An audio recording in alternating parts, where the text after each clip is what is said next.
Hey, weirdos. How are Hi. we doing? Welcome to Let's Talk Live. This is our Sunday version, our movie/TV, club. We're We'll gonna figure come out up a with a name name. with it. Don't worry about it. We're on it. But in case you guys didn't know, I am Trinity Grace, your Gen Z host. And I am Danielle Nikki, your Gen Xer. Amen. We always bring the chaos, the cackles. This time we're going to bring a beat by beat layout of the Idaho Murders, a college nightmare. It's going to be really good. It is the Netflix 3-episode docuseries that just came out. So we got y'all. Don't even worry about it.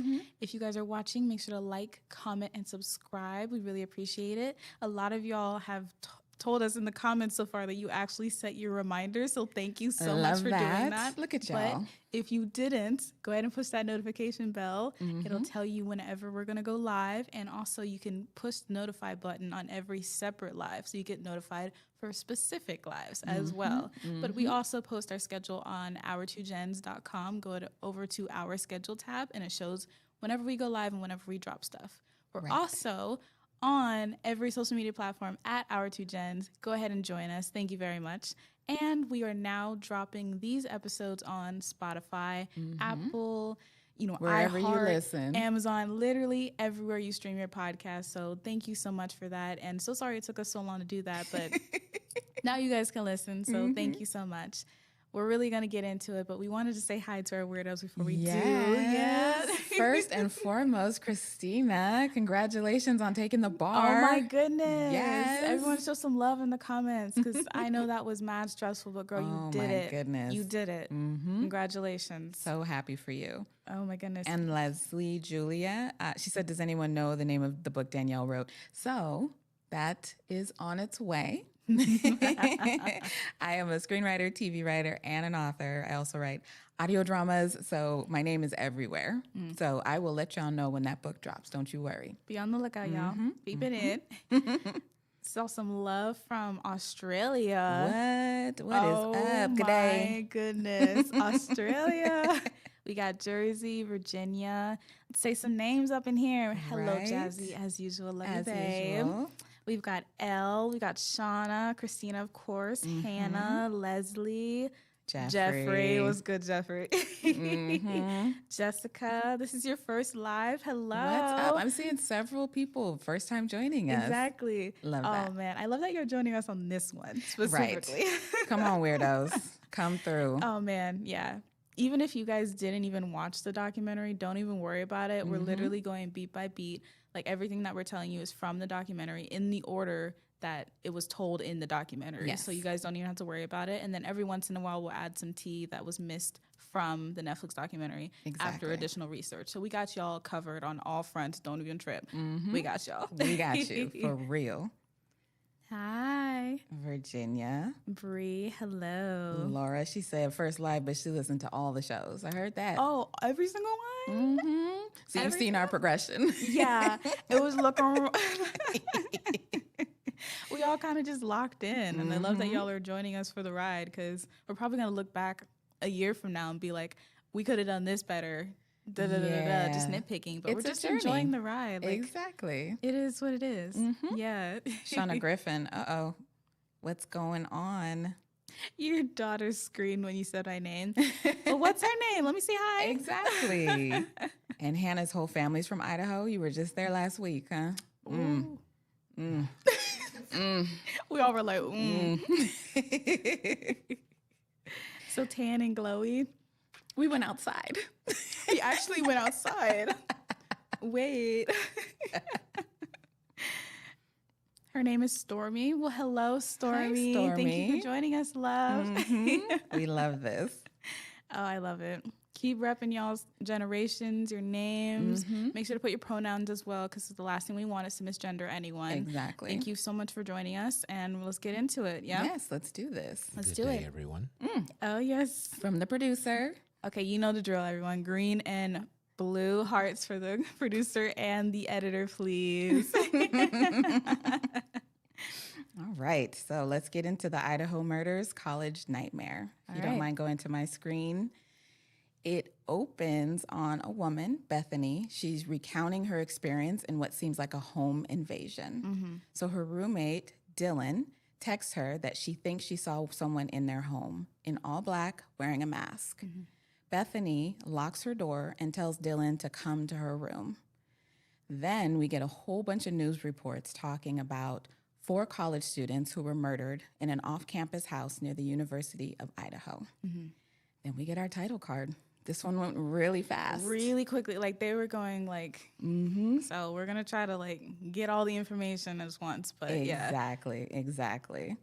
So we start with background on this friend group. So they're at the University of Idaho in Moscow. I didn't even know Moscow was a town. I thought it was literally just in Russia. But when they said Moscow, I was like, there's another one? So that's cool. I've spent many weekends in Moscow in college. For sports? Track. For track? Okay. It's a sporty town, I'm assuming? Like, It's like any other school in the Big West. okay. Or not Big West, in the Big Sky. So Washington, Idaho, Montana. You know, you get a lot of schools up there, Utah. And we were a school from Southern California. And so we would take our butts up there and be stuck in the snow and not know how to deal with it. But Moscow is an isolated place. It's on the west side of Idaho. You literally get there from flying into Washington and you bus over. Wow. And you cross the border. Yeah, we learned on this doc how close everything is. That's crazy. So there's a lot of social media footage of this friend group living up their college life, doing what they're supposed to do. Yeah. Having a good time. Yeah. Right? And the residents of the King Street house, which is the focus of this documentary, are Dylan, Kaylee, Bethany, Maddie, and Xana. Right? So Maddie and Kaylee grew up best friends. Adorable picture of them as children. Honestly. And Xana, her boyfriend is Ethan. So they had a really good relationship, and he spent a lot of time at the King Street house. And Ethan has a brother at the college named Hunter Chapin. So I say, I'm going to say last name, first name, last name for Hunters because there's 2 of them in this. So Hunter Chapin is the brother. And then the documentary gets right into it. We go straight into the night. Like, okay, no backstory. Usually in these, they try to give you like a little insight on the kids and things like that, but you're just like, oh. It was a little, they're part of sororities. I think Kaylee was part of a different sorority than the rest of the girls. Yes. What's his name? Chapin, sorry. Ethan. I apologize. Ethan, he was also in a fraternity that was really close. So they were all good friends and they just hung out. Yeah, they talked a lot about how this street that they were living on was like the sorority drive. Like everyone who lived on this street was in a sorority. So it was kind of like everyone was bounced around at different houses. They all knew each other. And you knew that if you were going to go to King Street, it was basically just a bunch of sorority homes. And people living and together. fraternities. Yeah. Exactly. So it's November 13th, 2022 at 11:56 a.m. one of the girls in the house calls 911. Her voice is shaking. She's really, really upset, but she's not really sure what's going on. She reports that one of their roommates has passed out. She was drinking last night and isn't waking up. So the 911 operator sounded a little annoyed. Did you pick up on that? Yeah, okay. I thought I was the only one who picked that up. Why? I don't know, but I mean, if you are the 911 operator for a college, who knows what kind of calls that you get? But you have to assume, this is your job. You have to Exactly. assume that literally every time you're getting a call that it is an emergency. Yes. So she was a little annoyed. They kept passing the phone back and forth between the girls, trying to figure out what's going on. But they landed on somebody is unconscious, and so that's what they dispatched. And so a cop shows up, and it seems like it's more of a medical emergency than anything else. He was moving fast, but not super fast. So he shows up, and there's a group of people outside the house when the cop is there. He goes inside, and there's a man there to meet him, and he walks him in, saying he got a call from one of the roommates that someone was in their house. And so he came over, started checking the house, but stopped on the main floor. So the police redacted a lot of the footage that was given to them, given to the documentary people. I assume it's out of respect for the families, and I actually really respect that. Because as someone who consumes a lot of true crime, a lot of times they just give you everything, and I don't really know that we need to see that. No, we can still respect that these people were human beings and that their families and their friends may watch this, and it's just something that you don't need to do. No, you really don't. And you can get the vibe. Yeah. And so the screen does go black, but we keep our audio. So the cop walks into one of the bedrooms and he says, fuck. So Not good. Whatever he saw had him react that way. Man. Not good. And he calls in that they've got a homicide. 2 college-age people, lots of blood. So the police tell the group of roommates outside that they're not allowed to leave. He runs outside to his car, he gets the yellow tape, and he surrounds the house. And then they go back inside, and they question the guy who met them inside. His name is Hunter Johnson. So he reiterates that he got a call from the roommates that morning because they saw someone in their house the night before. He came over and found the 2 people on the main floor. And on his way down the stairs out of the house, he points to a knife that's on the counter. And he says that he had that when he was searching the home to just let them know just off jump. But he was really, really shook. You know, you could tell almost everybody in the home was shook from whatever it was that they saw. So the house isn't clear yet. So the cops get him out, get everybody out, and they search the home. We get our camera footage again. But when they get to the 3rd floor, the footage goes dark again. And up there, they find a dog, and they find 2 more bodies. So for a total of 4. So Moscow chief of police, his name is Anthony Dalinger. I don't want to mispronounce his name, so I'm just going to call him the chief going forward. He got a call on his day off to come to the scene. He knew it was a problem because he wasn't even the cop on duty, basically. No, and they're calling him on his day off. Like, this is a big deal. They need everyone. Everybody, all hands on deck. So he showed up, and in his words, he said it was absolutely horrific. All 4 victims looked to have died from stab wounds. So they immediately called the Idaho State Police to assist. And so I want to stop and talk about this for a second because, as I've said, I watch a lot of true crime. A lot of times when you're in small towns, the cops don't act. I don't know if it's an ego thing. They don't call bigger towns to maybe help them, bigger cities, or the FBI or whatever they need to do. They start fumbling around on the scene, stomping on things and all that stuff because whatever reasons. And so Moscow did not do that. Shout out to them for instantly knowing that this case might have been bigger than what they could have been able to provide. So they instantly called for help. Exactly. Yeah, they did everything right, actually. From what I could tell, I mean, from what this documentary showed, I don't see them making any mistakes. It's easy to be from the outside and be like, why aren't they doing anything? Why aren't they in the house? Because they're not supposed to be. They are not supposed to be trampling through that house. But they do an initial evidence sweep, and they find out that the back door to the house was open, and there's footsteps in the snow going both in and out of the house in a size 13.5 shoe size.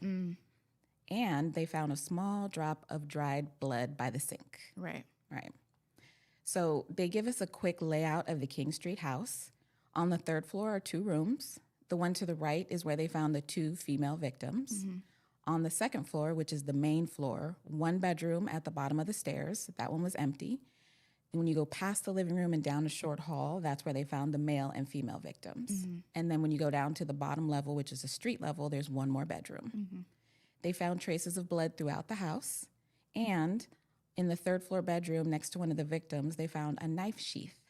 This is very important. Very crazy that was left. Was left. Yeah, that was my first thought. I was like, whoa, Like, really? how do you leave that? Yeah. So outside with the roommates, the police find out that Dylan and Bethany were home at the time of the murders. So Dylan does a lot of filling in the police on who the victims were. So they were Maddie, Kaylee, Xana, and Ethan. Dylan says she was in her room on the second floor. She heard Kaylee scream, "Someone's here," and run upstairs into what she thinks was the bathroom. And then she could hear her sobbing at some point. Dylan called for her and then locked her door out of fear. Then she heard a man's voice she did not recognize saying, "You're going to be okay. I'm going to help you." But she said it wasn't like a good sound. Yeah. He sounded, the vibe Like was uneasy. Like the way he said it, his tone of voice just not was like, "I'm going to help you." He was saying that, but he wasn't saying that. off. Not at all. And so she said she didn't hear anything after that. So Dylan called Xana, Maddie, and Kaylee on the phone, but didn't get any response. She opened the door at that point, and that's when she saw a guy pass by. They looked each other right in the eyes. Right in the eyes. So scary. Crazy to see Terrifying. this random guy. Now, what was left out was that she actually described what the masked figure actually looked like. So she said that it was a male, 5'10" or taller, not very muscular, but athletically built with bushy eyebrows. And yes, the police used this description in their investigation to like not have any questions further about that. So he was still wearing the mask when she saw him? See, that was the part that was unclear. Right. Because what did the mask look like? I don't know. Like- and then based on the opening sequence, she said someone wearing a mask. A mask, but she was still able to see his eyes and his eyebrows. So that was enough. I'm thinking maybe it's one of those that has like the, you know, and you can see just that part of your face. Right. But she was able to like see key details, and the police were like, for sure, let's use this in our investigation. Absolutely. I wanted to give a notice to those in the chat. We're following the documentary. Correct. We are. We're not yes. following the case. Right. And all factual information that comes with that. So take that with a grain of salt. Understand that this is about the documentary that just came out last week on Netflix. Yes. All right. Absolutely. Yes. Absolutely. Thank you. So after they locked eyes, he exited the side door, and it was around 4 a.m. So Dylan was able to get in touch with Bethany, who told her to come downstairs to her room on the ground floor. So she runs down there, and they stayed there together for the rest of the night. Eventually, they call Hunter Johnson to come over and check on the rest of the roommates, and he's who found the bodies and told them they needed to call 911. Right. So the police are asking themselves, why did Dylan and Bethany wait 8 hours to call the police? That's been the biggest question. Right. But we will come back to that, I promise. So at 12:13 p.m., 15 minutes after the 911 call, we meet Cooper. He's Ethan's friend and lived about 10 yards from the King house. He woke up and saw the police presence going on outside, and he knew that Ethan spends a lot of time there. So he woke Ethan's brother up, Hunter Chapin, and they're like, "We don't know what's happening, but let's go take a look and see because we can't get a hold of Ethan." Right. So when they go outside, it's actually Hunter Johnson who told Hunter Chapin what happened to his brother. See, now that's so traumatic. Devastating. That is devastation. Yeah. Like, you don't want to be the one to break that news. And that's just heartbreaking. And that's the last thing you were expecting, waking up that day. Right. After having a really fun night. And you're just like, Right, exactly. And yeah. he knows for sure because he's the one that's the room that he walked into. Yeah. So the police haven't told the roommates who are sitting outside what happened. But at this point, the school sends an alert out, and immediately they're upset because there's some body cam footage of them being like, what the fuck? Like, and they call them over. And so it says, Moscow PD is investigating a homicide on King Road near campus. Suspect is not known at this time. Stay away from the area and shelter in place. So if there was any question about what happened in your home, that told you. Right.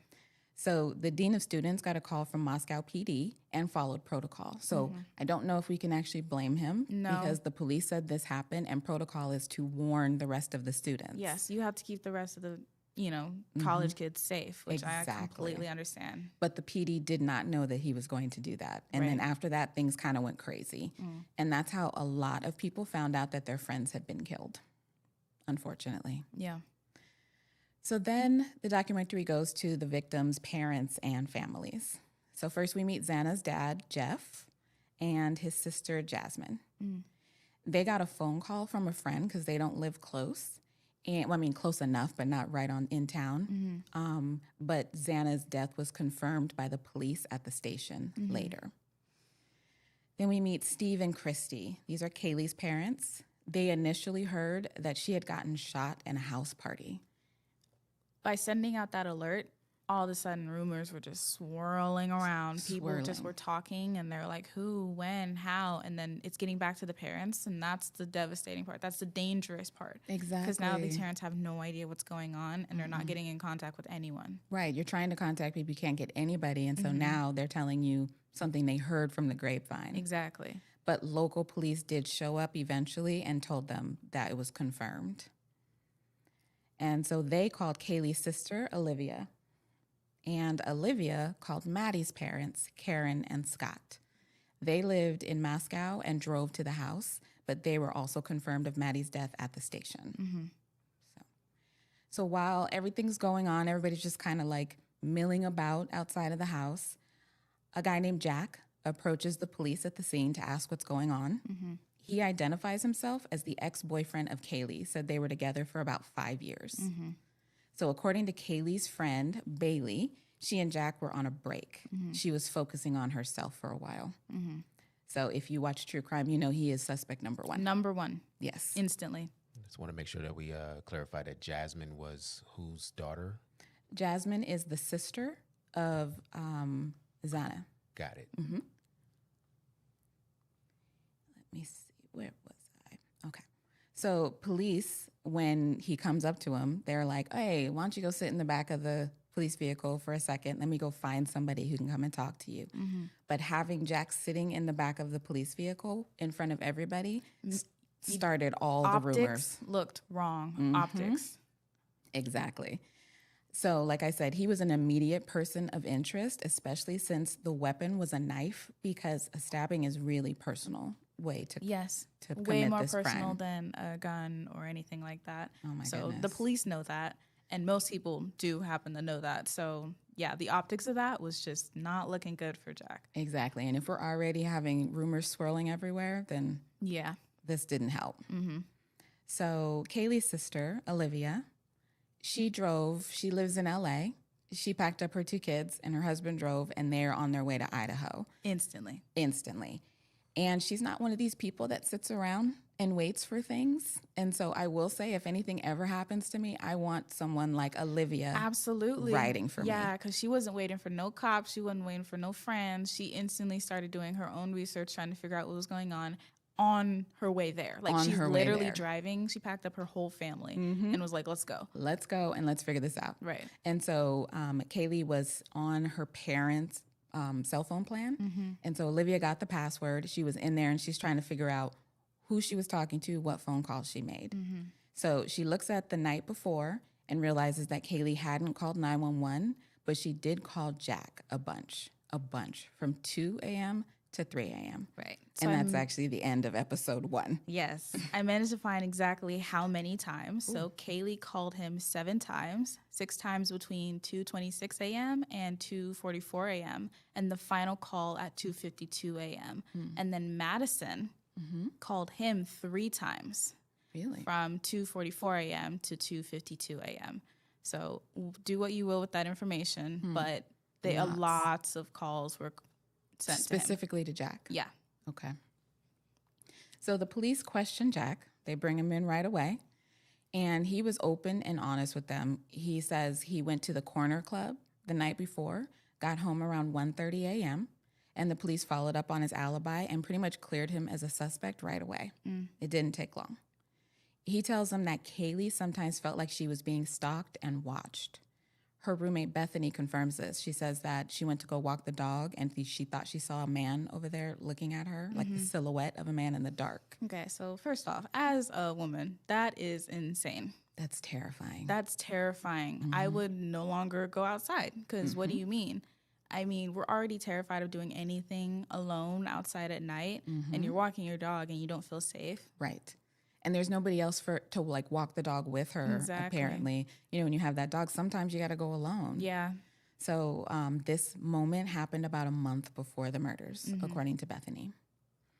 So at this point, we meet Ed Jacobson. He's retired now, but he was an FBI special agent at the time, and Moscow PD reached out for help. Again, they reached out to the state police, and then later they reached out to the FBI. So way to go for them. Yeah, I respect it.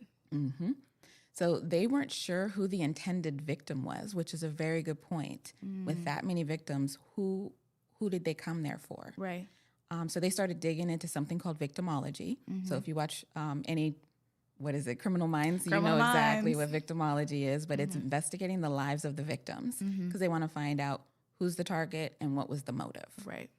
So they were able to establish a timeline leading up to the murders.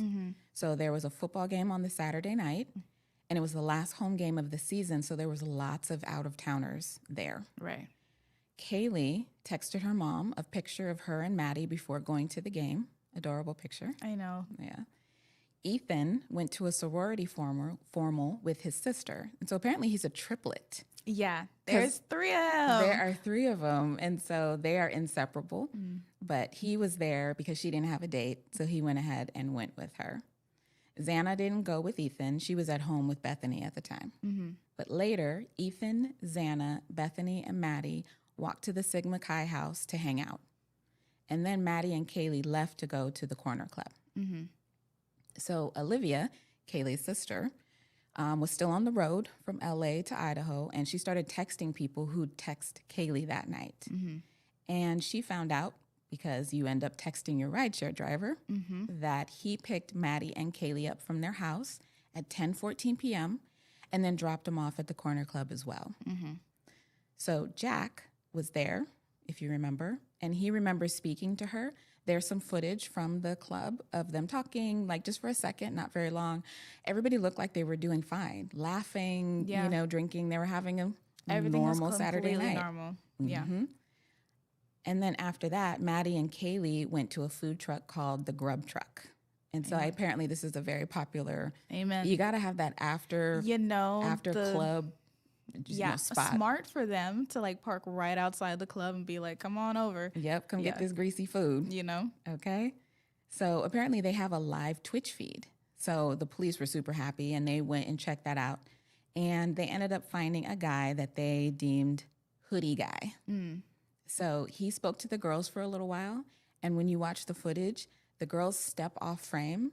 He looks at them and then he follows them out of frame. Suspicious. Very, very suspicious. So it's November 17th, 4 days after the murders, and police are able to get their hands on as much security cam footage as possible all throughout town. And they identified Hoodie Guy, which I appreciate them not naming him. Yeah. Respecting everyone's privacy. I think that's the one thing that police and then the makers of this documentary did very, very well. If you wanted to remain anonymous, then you remained anonymous. If you wanted to protect your peace, they did that. They respected everyone's boundaries. So that was a really good part, because some documentaries are just like, let's blow up your life again. Man, as salacious as possible. So respect. Yeah. Exactly. So, but once Hoodie Guy realized that they were looking for him, he actually called in and he said he's a friend of Maddie's and he was at the bar that night, and says that when they were at the Grub Truck, they left by rideshare. So that was an extra clue for them. And they were able to confirm that with footage from across the street. And we saw the girls get into the rideshare and he walks right past them. He says, hey, and then walks right past them. So nothing for a Hoodie Guy. Cleared him as well. So the rideshare driver drove them home, and he told Olivia that they were in good spirits. Didn't think anything of it. So at this point, the national media catches wind of this story. Here we go. They get over 500 tips, and there's 22 FBI investigators working on this. Ooh. Right? That's crazy. That's crazy. So it also gets the attention of a lot of internet sleuths, unfortunately. So since the FBI and the police weren't talking, then they just ran wild with it, whatever theory they thought they would do. Yeah. And they started doing their own investigations, and the victims' friends were harassed online while still in the middle of grieving. It's been like a week. Exactly. A week, it's still fresh, and they're just like, let's talk about it. People were saying that it didn't help that the police weren't releasing anything about the case. We also know that in some cases, police may periodically release information, but in this case, it was complete silence. We knew nothing. And so obviously they started doing their own stuff. So much so that so much misinformation was being spread. People were being falsely accused. And we found out that later on, a teacher at the University of Idaho, Rebecca Schofield, she ended up suing a TikToker, Ashley Gillard. Oh. Since we're putting names out there, after being falsely accused of doing this crime. And she ended up getting $10 million in damages. What? $10 million. Because I believe her family turned against her. She may have been suspended from her job. Wow. All of these things that cost her so much time, emotional damage, and just money in general. So, of course, she got rewarded. And this is a nice reminder that, y'all, what you do say on social media matters. You can't just go out there talking and saying whatever, saying opinions, because, of course, people are not going to fact check. If you say, so-and-so did this, people are not going to go and double check. They're going to believe you instantly. So if your little viral TikTok goes, so big, people are going to believe that Rebecca did this. Wow. And it might ruin her life. So just take a minute. Whew. Don't spread misinformation because it does harm people's lives. That's amazing. Yeah. But good for her for fighting back. Absolutely. She got her 10 mil. Jeez. Wow. So in addition to that, the internet really focused on Dylan and Bethany. Why didn't they call sooner, right? So I wanted to point this out because I spent a lot of time online, and there was this really good point. It said, it's important to remember that the surviving roommates are of the school shooter generation. They were taught to lie in wait for authorities and tended to text loved ones rather than call 911. Yes. I can account for this because I am in that generation. And if you guys are as well, please share your stories as well. But yes, from as long as I can remember, what was it? Elementary school, maybe like 4th grade or whatever, we were taught, we had certain drills, and yes, school shooters were one of those drills, and we weren't taught to go anywhere. If you go outside, that was dangerous. If you call for help, that might be dangerous too for the emergency responders because they don't know what they're going into. They told us that as well. They told us to stay put. They told us to lock yourselves in your rooms, say nothing. Please don't call, don't yell, stay quiet, don't say anything. It was always protect yourself and protect others, and it required us to do nothing, essentially. And see, if you have a problem with how long it took them, they did exactly that. Yeah. That makes perfect sense to me. And after a while, they were like, I still don't want to go outside. Let's call a man over here to come and check out the house. And I'm sure they were even nervous about that because how did they know that the person wasn't still there? Still there. So you could have put him in danger too, and you had no idea what was going on. You don't know how many people were in the house? That part. So you're just going to stay quiet and you're going to try to survive. That's what they taught us. And that's exactly what they did. Yeah. So the medical examiner actually told Kaylee's parents that even if someone had called for help sooner, no one would have survived. Yeah. Which is kind of brutal to hear. It is. Another part that was also brutal to hear that later on, allegedly, the coroner ended up sharing graphic details about Kaylee with Kaylee's younger sister. Oh, no. And they also reportedly, after sharing these details, started to share their theories and was in the loop of people trying to this happened and then maybe this happened. Really? Sharing this with the family of Kaylee. And this is so wrong and so unprofessional. And I hope that it wasn't true, but there were speculations going about that the family ended up hearing graphic details of the case. And where did you hear that from? I believe I saw that one on New York Mag. And then it was verified on a YouTube page that did the case 3 years ago. I forgot her name, but I can also link it in the description afterwards if we would like. Wow. So Jack was also targeted a lot.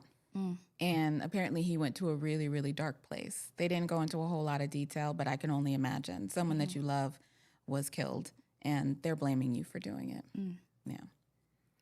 So November 23rd, it's 10 days after the murders, and police do a public announcement that they don't believe the following individuals were involved: Dylan and Bethany, Hoodie Guy, the rideshare driver, or Jack.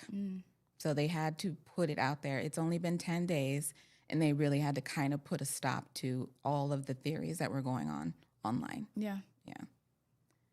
So after 17 days, November 30th, the public and families are really getting riled up because there's still no suspect, which I can also understand. Yeah. But the lab comes back, and they found male DNA on the snap of the knife sheath that they found in the third-story room. There we go. So if you can see, there's a green box kind of surrounding the DNA. So it's just a little bit right there. So they created a profile and put it through CODIS. So if you're not familiar with CODIS, it's the Combined DNA Index System used by the FBI. Whenever you find DNA, you throw it in there, and it's an easy way to find, which is great because back in the day, not even that long ago, maybe 30 years ago, departments didn't talk to each other.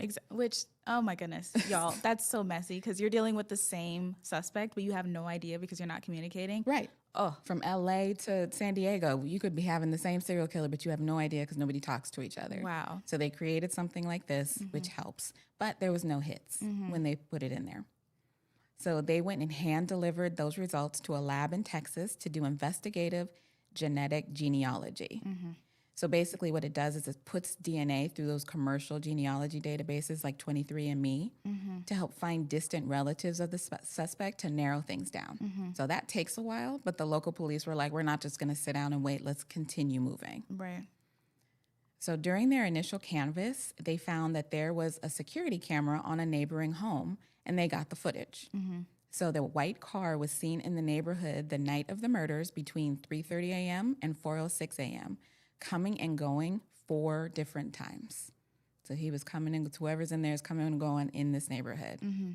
Then the final time at 4:20, we watched video of the car speeding out of the neighborhood. Didn't stop at the stop sign, screeched as it peeled out of the neighborhood. So prior to the car leaving the area, phone records show Xana had ordered DoorDash, and it was delivered around 4 a.m.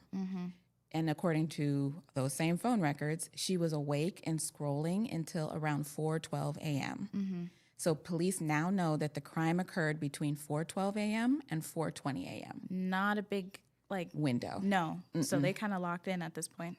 They did. So their suspect is whoever's driving that white car.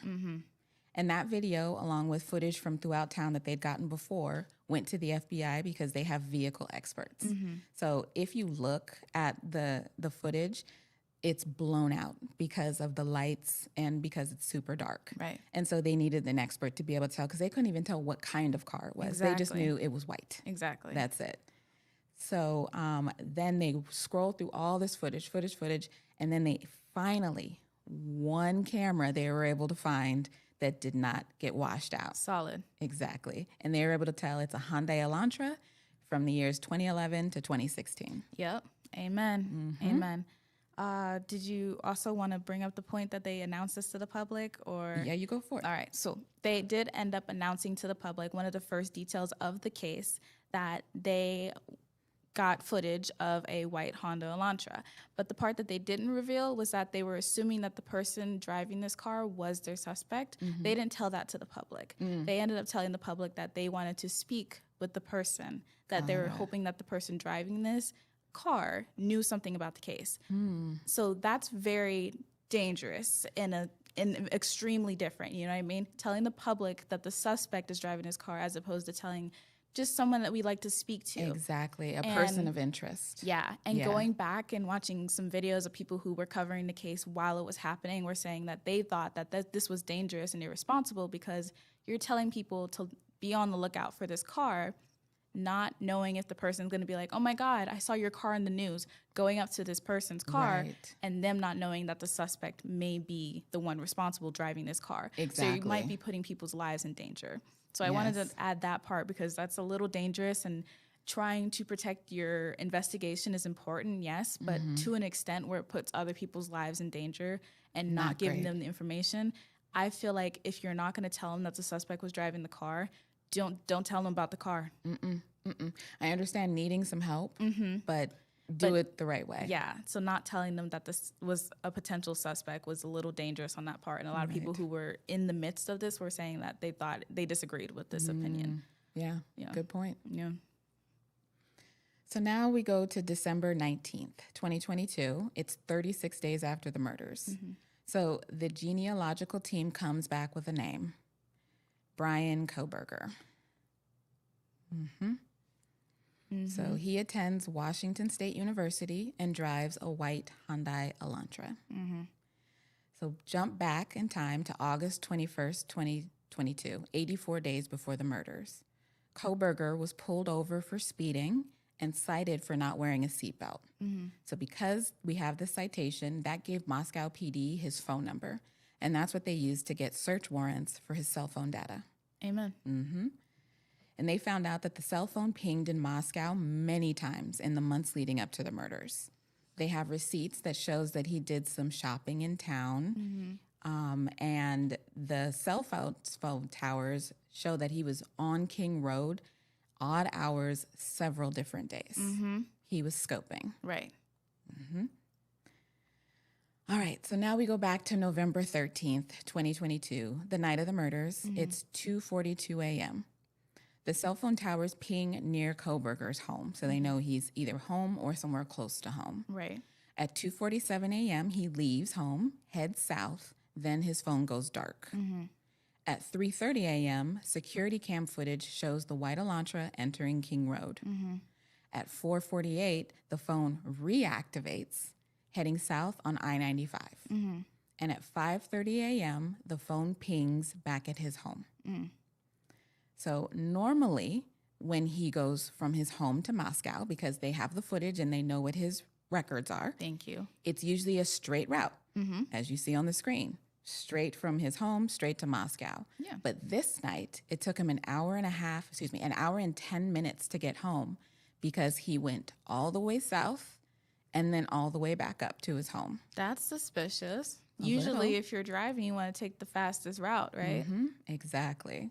So the police assume that's when he tossed the knife. Because there's a lot, apparently, of like rural, and it was snowing. Yeah. It was that time of year. Empty space, and they do not have the resources or the time to search through all of that land. That's just space. There's no way. Yeah. Yeah. So what was really interesting and what they made a point to mention is that after November 13th, Kohberger never returned to Moscow. So up until that point, he had been there many times. They even confirmed with his bank statements that there's no receipts. He never went back. Okay. Even more suspicious. So investigative genealogy is not admissible in court, so they needed more evidence. So the cops kept going. So on December 15th, 2022, 32 days after the murders, Kohberger was pulled over again in Indiana. His father was with him. They were headed to his parents' house in Pennsylvania. So the FBI was like, cool, we're going to go follow him there and we're going to surveil him there. Absolutely. And while they were surveilling him, they realized that he was wearing rubber gloves both inside and outside his home. So they decided to do something called a trash pull, where they can legally collect a suspect's trash. I just learned about this watching that. I was like, I always wondered like why they were able to just dig through people's trash in the past. Like I've seen that before. And I was like, that's fascinating. But another fascinating aspect was in the affidavit, the FBI observed Brian basically leaving his family home, putting some of his trash in his actual trash, and then going to the neighbor's house and putting some of their trash in the neighbor's trash cans. I think he was trying to outsmart the FBI in this moment, but they were already observing him. So they collected his trash on December 27th, 44 days after the murders. And after sifting through everything, they found a Q-tip. So Does he gross. ever like Clean his ears. That's horrendous. So they tested this, and the DNA belonged to the father of the person whose DNA was on the knife sheath left at the scene. And this father only has one male child, Boom. Koberger. And that was the end of episode 2. Yeah. All right, that's beautiful. Let's go to the chat and see how they're feeling about everything so far. Right. Hey, y'all. Oh, my goodness. This case is kind of crazy. And apologize for moving a little fast. They were moving mad quick in the Netflix documentary. They I'm not even going were. to lie to you. They were just like info. But thank you guys for being here. Yeah, that part. I'm really glad that they collected the trash because that was like Yes. primary in trying to figure out if they can link the DNA. Exactly. And shout out to them figuring it out, tailing him before he left the state because Right. that would have been interesting if they lost him. Exactly. Like they have no idea where he's at. Exactly. Oh, some of y'all being ahead of the game. Yeah, Hold on now. don't be giving that away. There's some Hold on people now. who There's haven't some- seen this yet. Yes, no spoilers, babes. Thank you. Someone said jump scare. Yeah. Yeah, no. I live in Boston. Those college town. Yeah, college towns are. I mean, you would hope that they're safe. You know, Yeah. You would hope. you would hope because there's a bunch of young kids there, and you just want them to be safe. Well, when you're a parent and you yeah, drop your child off, you really, really hope. I mean, you can teach them everything that you can teach them, but you can't. They were in their home. Yeah. What are you supposed to do? Exactly. Yeah. And yes, good point. All it took were a few skin cells, which is the interesting part and the part that I'm constantly wondering as to why he left the knife sheath. I think whomever left the knife sheath at this point was you had just committed a murder. Actually, by that point, you probably committed 4. And you were just like completely shocked or out of control, I think. And then you just ran out of there without taking the thing that you probably should have left in the car to Right. begin with or in your pocket. Right. But It was just a very messy and brutal and horrific crime. And I really feel for the was. families. yeah. Absolutely. I just want to remind everybody in the chat, stay respectful. All right. Yeah. We had some issues in there. We took care of it. Thank you for letting us know. But this is a love zone, and this is a jackass free zone. Oh, Definitely. yeah, no assholes here. None of that. So let's None of keep it that. respectful. And Yes. with all due respect, I appreciate everyone's opinions, but this is And our 2 gens. yeah, and life. keeping in mind that we are talking about a case, but their families are still here. These are people's lives that we're talking about. So we have to respect that, and we have to respect that people lived. And we Yes. might have opinions and so and such like that, but people lived, and we have to respect their privacy, their well-being, and we can't just like open up the wound again No. just because we feel like it. Yes. Exactly. Thank you, everyone. Yeah. All right. So now we're going to go to December 29th, 2022. And Koberger is arrested. Apparently, he was shocked by the arrest. Shocked. Oh my God. And his alibi was that he was out stargazing. Honestly, I heard a better excuse. Yeah, like there's- I've heard better. There's better. So they took his car, the police, and tore it apart looking for DNA, evidence, anything, but it was absolutely spotless. And there was no DNA at the King Street house except for the knife sheath. So they did find out after some research that Koberger did buy that exact same sheath on Amazon. Boom. Yeah. So it's circumstantial. They're trying to find as much evidence as possible because they don't have, quote unquote, the smoking gun. They don't have the knife. They don't have anything. So police began digging into who Brian Koberger is. And they find out he is a PhD student at the University of Washington. He does not have a large online presence. Washington State? Okay, my bad. Washington State. Olivia, remember her, Kaylee's sister, she did find a post he did in a forum where he talks about being disconnected from society. Yeah, so I would argue that he did have a large online presence, but that's assuming that we haven't linked him to these people. So let's dig into the online internet forums. Please do. So I found him. His name is XREXARR.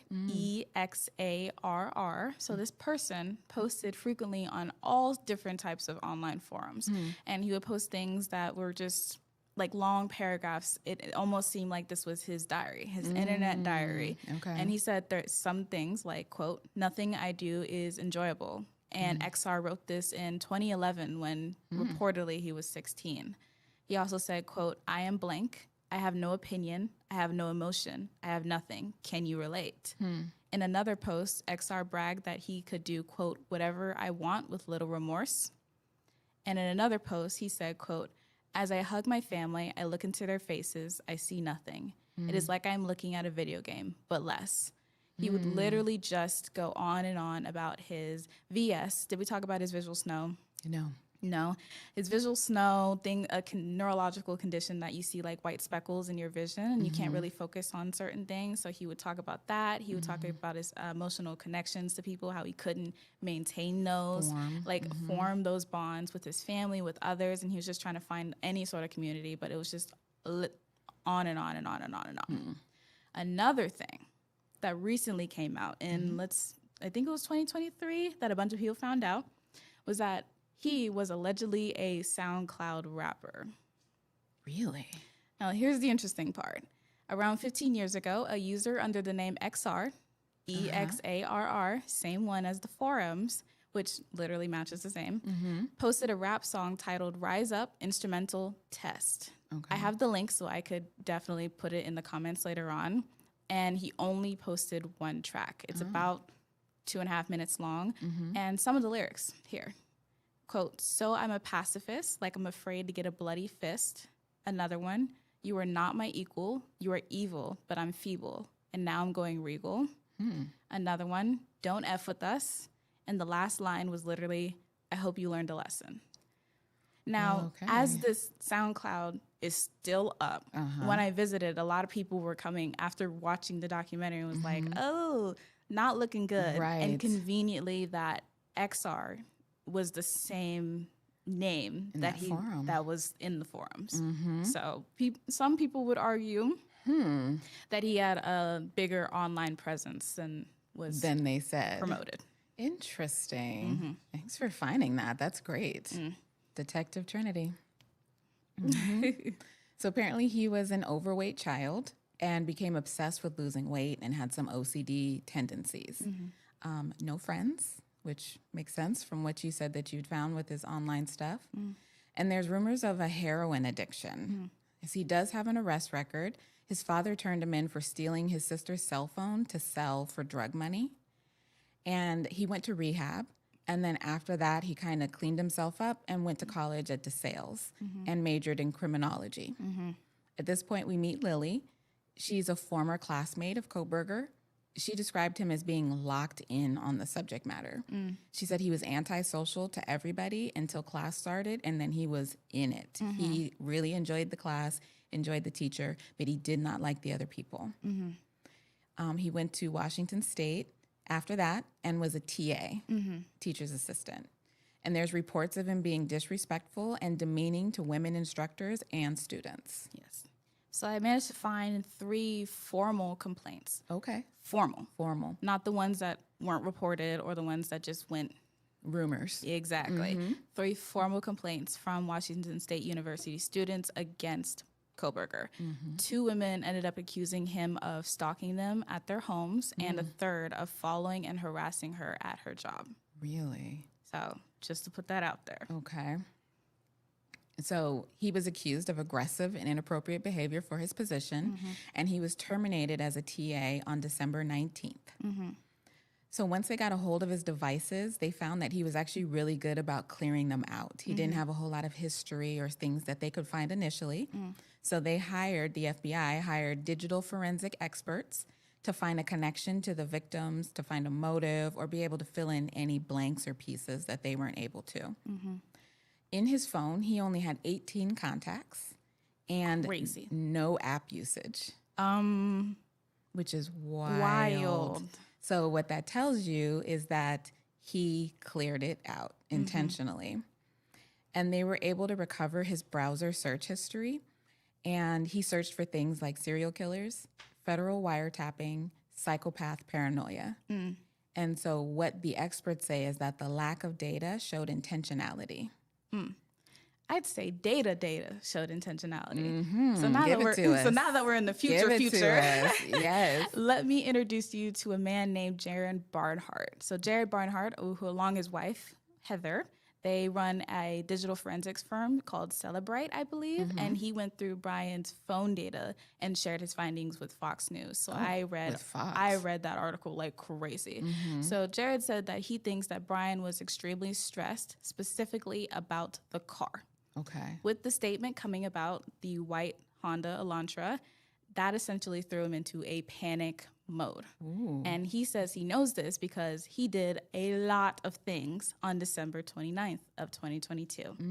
So first, yes, you already mentioned, he searched up wiretap, psychopath paranoid, things that we already know about. Right. He also read an article about how the police were still searching for the suspect vehicle.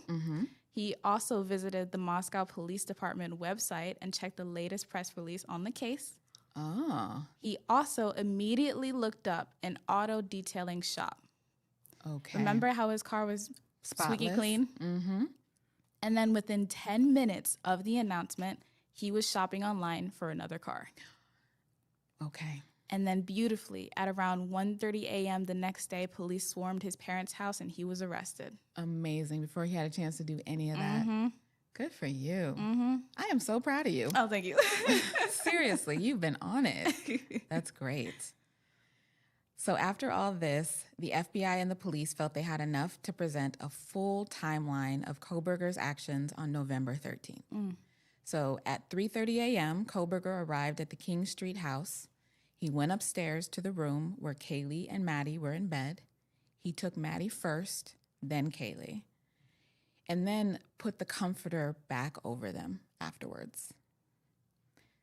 Xana heard something and either came running or she ran into Kohberger in the hall.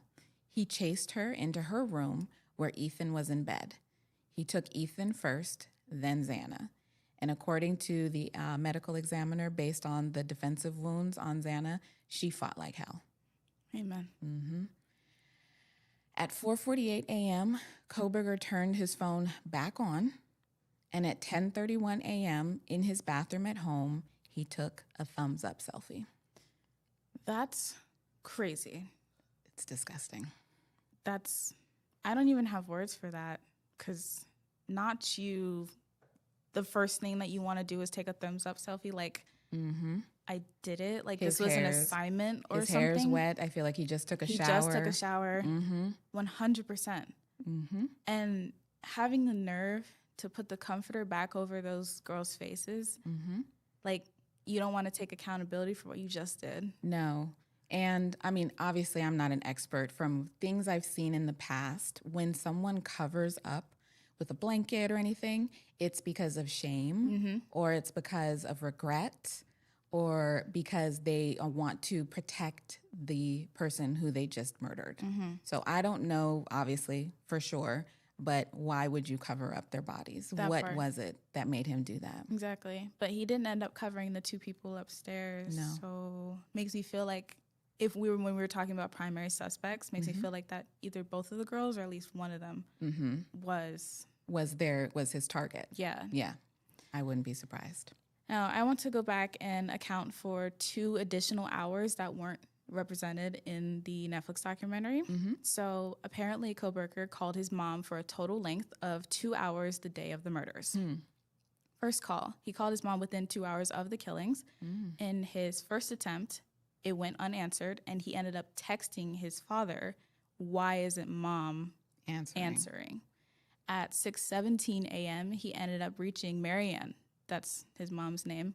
And they talked for 36 minutes. At 8:03 a.m., he called again while driving back to the crime scene, and they talked for 54 minutes. He spent about 10 minutes at the scene before returning to his home, where he took a thumbs-up selfie. Wait. So he drove back to the scene of the crime when the cops were swarming, when all the neighbors He was there, and that was the part that I was like, I want to see if the body cam footage found him. Picked him up.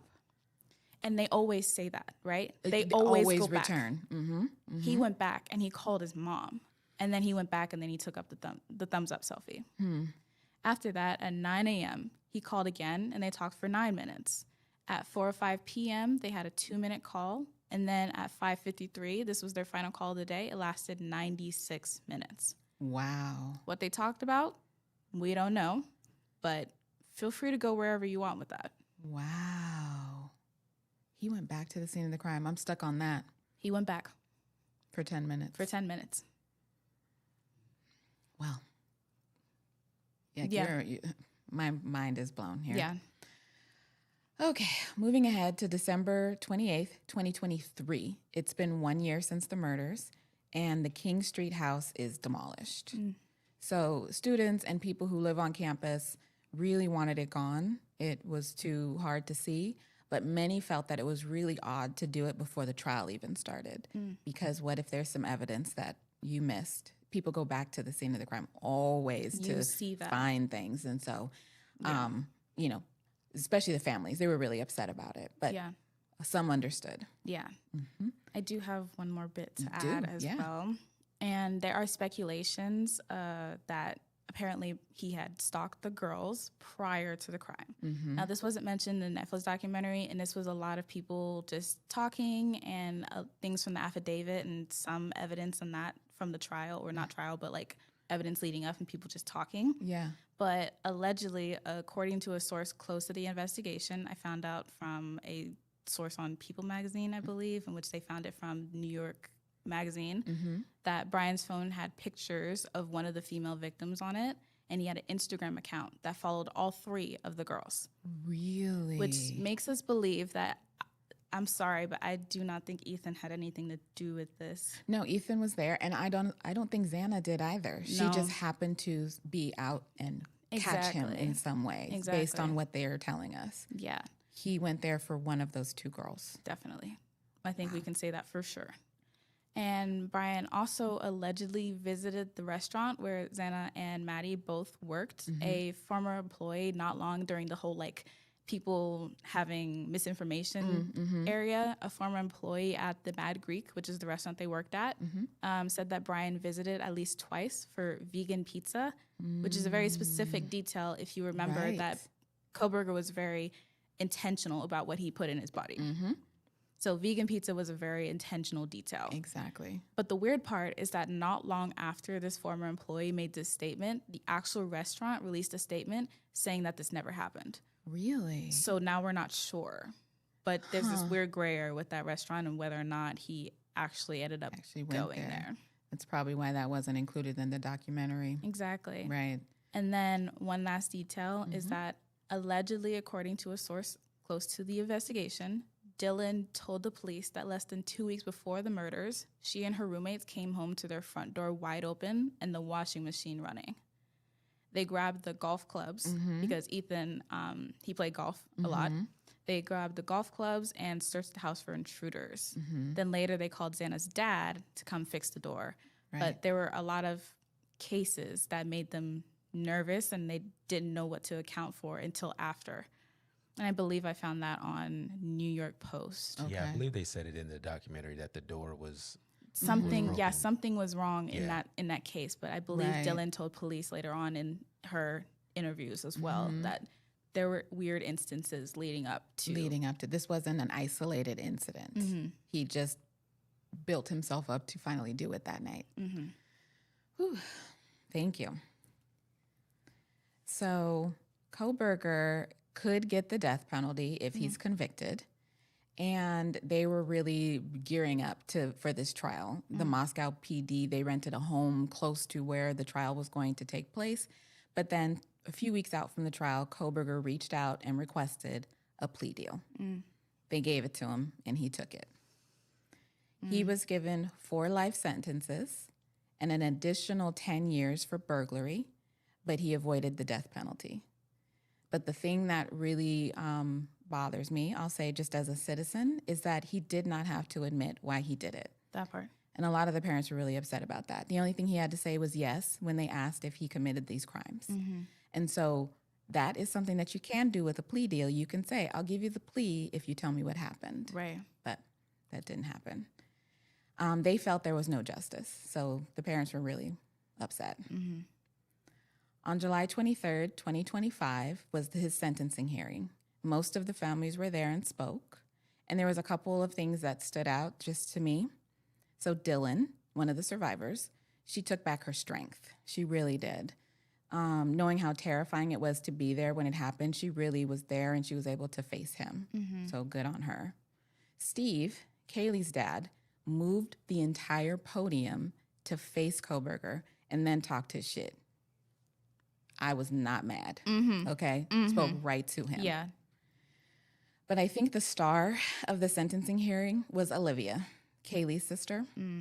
She demolished him. Yeah. She said, disappointments like you thrive on pain. You didn't win. You exposed yourself as the coward you are. You are a delusional, pathetic loser who thought you were smarter than everyone else. If you hadn't attacked them in their sleep, Kaylee would have kicked your fucking ass. Yes.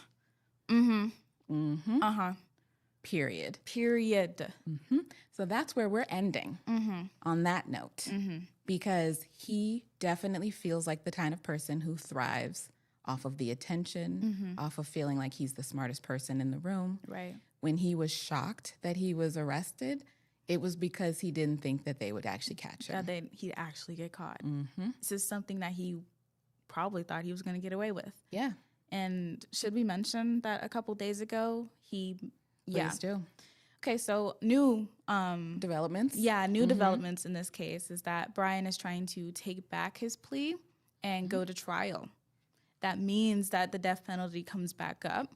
And he said that he wants to tell his side of the story and he wants to show that he did nothing wrong. Psychologists and experts wrote a ton of articles, and a lot of them said that attention is currency for him. He doesn't necessarily want to do the trial again, but he wants to have all the eyes on him again. He wants the attention on him because it's been how long since no one's talked about him? A whole year. And now all of a sudden he has this Netflix documentary. People are reopening his case, discovering his case. And he's like, fine, let's take it to trial because I want all the eyes on me. Exactly. And even better, some experts were like, hey, I think he would have the craziest adrenaline rush if he were actually to go to trial and then actually get away with it. Because it's that 100%. point. It was the part that he wanted to get away with it. And he wanted to prove that he could. He was smarter than you. Yes. Yes. So this is why you have people confess to their crimes on a plea deal. So they can't come back later talking about, well, this is actually what happened. It's like, no, we have on record what you said happened in detail, beat by beat. Exactly. So, yeah, sketch. Right. So this was a good documentary. I was talking to Trinity earlier. I've seen some people online talking about, they didn't like it for whatever reason.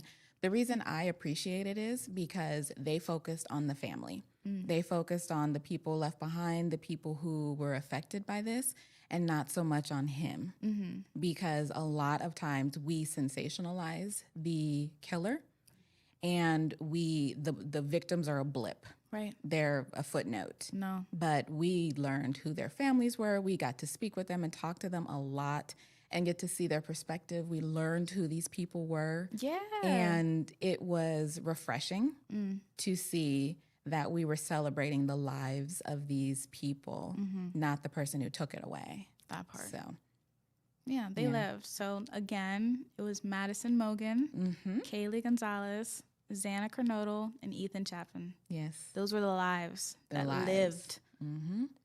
He had a triplet. I know. You had two best friends. You had someone who was going to go to Texas and pursue her career. You had lives. Siblings, daughters, sons. Yeah. Everybody. So let's go to the chat and see what everybody's talking let's see about. What's going on. Wow. I appreciate y'all being here. Yes. Really do. Always. And the constant support in the comments for the people and then for this show as well. Right. Yeah. Said he probably strategically harmed Ethan first so he couldn't protect his friends. Yeah. That came from Christina, our future lawyer. But yeah, it's heartbreaking. It's truly heartbreaking because it's not up to him to decide that these people didn't have something to offer to the world. Exactly. You know? His agenda was most important. And that's always the case with people who intentionally take a life. He thought about this for a long time. Yeah. He planned this. He did a lot of recon. He was in and out of that town. He knew what he was doing. Yeah. And he just thought that it was worth it to him. It was his agenda was more important Yeah. than So these selfish. lives. Mm-hmm. So extremely selfish. Mm-hmm. Oh, you're majoring in psychology? See, I love we got smart weirdos too. Who is that? Leslie. You're majoring in psych. I love that. See, because being in the know, you know, being smart or whatever, it's just information and knowing things. Knowledge is power. Always. The more Absolutely. you know, the better fit you are for normal situations. And just, wouldn't you want to know? I do. You know, like I do. I love learning. Yeah. I love to, I'm like, ooh, I didn't know that. Like, I'm so excited. And the fact that we have access to so much information That part. and nobody is trying to keep it from you. Yeah. It's like Google is surprisingly free. And you can go and see the expanses of any corner of the internet that you'd like. And no one is trying to restrict that from you. Exactly. If they are, then that's illegal. Yeah. Well, it's not. Right. But yeah. You know? Yeah. Thank you guys for being here. We really appreciate it. Absolutely. Ask them. Let's see if they actually enjoyed the documentary, how they felt about the documentary. as well. Yeah. What did you Yeah. feel about it? And what did you feel about this format? Like how we're doing it? Because we are literally following the beat by beat of the documentary. So if they choose to tell it like hella fast, and we're doing the same, and you know, it really is up to the documentary to, you know, determine the pace. Yeah, we're just following along. Yeah. Stalking women. Said the fact that there are official complaints of him stalking women as a TA makes me think that maybe he was thinking of killing back then too, from Laura. You know, that's a really good point. That is a good point. Because, I mean, that's in his school, and maybe he wanted some distance. And that's why he went to 'Cause, Moscow. Yeah, it's the fact that he took classes for this and he thought he was being clever by turning off his phone in certain areas, going to a place that he didn't frequent because usually they check people in the town. Exactly. Who have connections. He had absolutely no connection to these people. None. Whatsoever. Picked random people, left town afterwards, tried to get the car clean. He revisited the crime scene. Y'all, Yeah, let's think about that. He took the long way Home. back Yes, home, to but go. then he returns afterwards to the scene. yeah. Yes. He only did that to dump the knife, and then he came back because they always do. He had to see. To see if something happened, right? And then he saw that no one was like looking in his direction. Picture. I strongly dislike him. That picture is so disturbing, knowing what he had just done. And Mom, Marianne, speak up. What were you guys talking about on the phone for 2 hours? Well, and that's the thing. If there was a trial, they would have subpoenaed her, and Thank her ass you. would be on the stand. Thank you. And we need to know, Yes. unless she took the fifth, of course. So Shauna says she likes the back and forth of us telling this story. Oh, good. Good. All right. Because that's the part we were like a little worried about, you know, like, are we talking enough? Are we being talkative enough? Are we checking the comments enough? Would you guys like us to pause more? Right, And good see what y'all question. are saying in the comments? Jessica likes how you get more information for us. Oh, thank you. Yeah, we're trying to, because that's what we do. Like we said, we love information. And so if there's information out there to be had, we're going to go find it. Yeah. And so to be able to watch this documentary and then fill in the blanks for y'all, Yeah, this one was tough because the misinformation was heavy. I can And there was a imagine. lot of allegedlys up in here. There's plenty of information that I probably could have said, but I still don't know for sure because I'm not trying to be one of the people who's spreading Right. misinformation. right? Yeah, and shouts out to the people in the chat who tried to, warn us of that, you know, ahead of time. You know, I'm sure the people who've been hit with defamation lawsuits or whatever, just speaking about this stuff. I can imagine. It's yeah. tough. So, like, literally all the information found is like public record. I checked the affidavit, any information, interviews given, podcast from the FBI, what was it, officers or whatever? Special agent. Special agents that they gave later on in like 48 hours. I love that affidavit, honestly. That gave me the majority of the information. And then all the like public opinion ones came from people who were covering the case as it was happening. And you can watch their video essays on YouTube, which are still up. obviously the SoundCloud is still up. So that was is shocking to me. So that was mind blowing to actually be able to go that and see that and see Right. the XR. I'm like, that's not allegedly, like that's there. Right. So that was fascinating. People Magazine loved covering this. Fox News loved covering this. New York Magazine loved covering this. So as time went on and people were like, allegedly, and then things were misproven as time went by. But there was a lot of coverage on this. Oh, I can as imagine. Because I remember when it happened. I mean, we all do. Yeah. It wasn't that long ago. It wasn't. And it was a big story. Yeah. So are you going to, Shauna asked, are we going to keep doing documentaries about talking about crimes happening like now with Nolan Wells? And so what this format is for us is documentaries that have already been researched and everything, and then we want to talk about it afterwards. We've discussed Nolan Wells on our live before.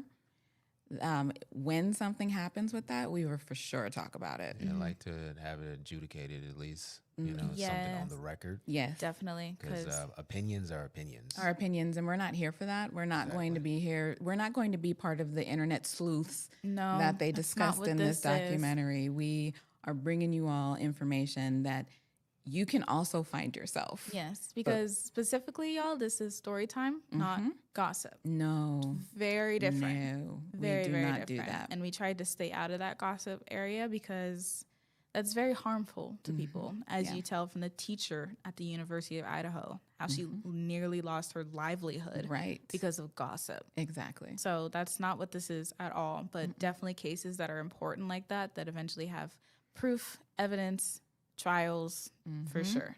Yes. Yeah, we'd like to see stories like, you know, Nolan Wells be documented on Netflix. It's really hard because you know why. They only like to go for the national stories that they feel appeal to everyone. I feel like but we're aware.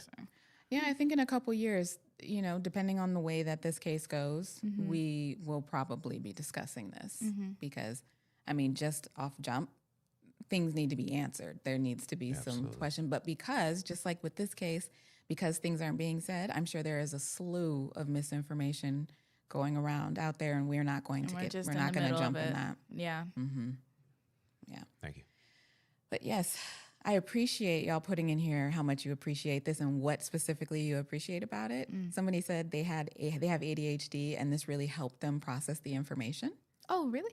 You think? Yay! I'm glad. That makes me very happy to hear because I wasn't sure if it was like watching us talk about it, and even with the visuals, it's kind of hard to just like listen to people talk for how long we've been doing this. And so hearing that it's actually resonating, you guys are actually like processing the information, that's really good. Yeah, absolutely. Absolutely. Oh, well, that was emotional. Extremely. Extremely. But we really appreciate y'all joining us this time as well. Continue to let us know what you like to see more of in the comments later on when we post this. Same for y'all on Spotify and Apple and everywhere. Please keep the conversation going. Yeah, for sure.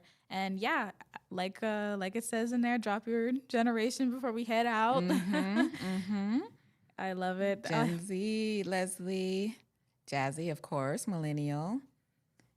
Okay, thank you, Laura, actually. Can we talk about Wicker at some point? Did you see that?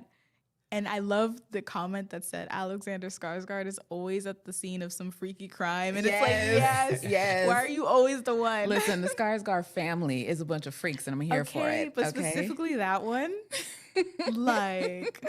Somebody found a different country's version of the trailer that shows the Wicker.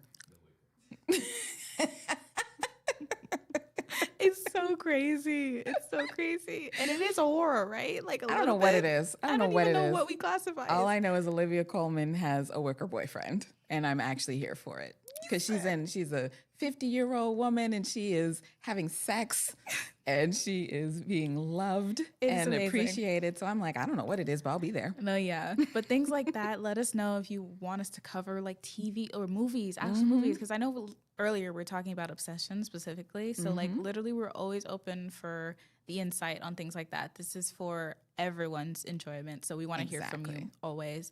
A little reminder, yes, we have merch. Yes. Okay. Go to our2gens.com. Weirdos. We got mugs. We've got tumblers. We got T-shirts. It's literally weirdos. The audacity. Okay, like come on. Divorce. All of our phrases, and we got more stuff cooking up in the back as well. So go ahead and do that.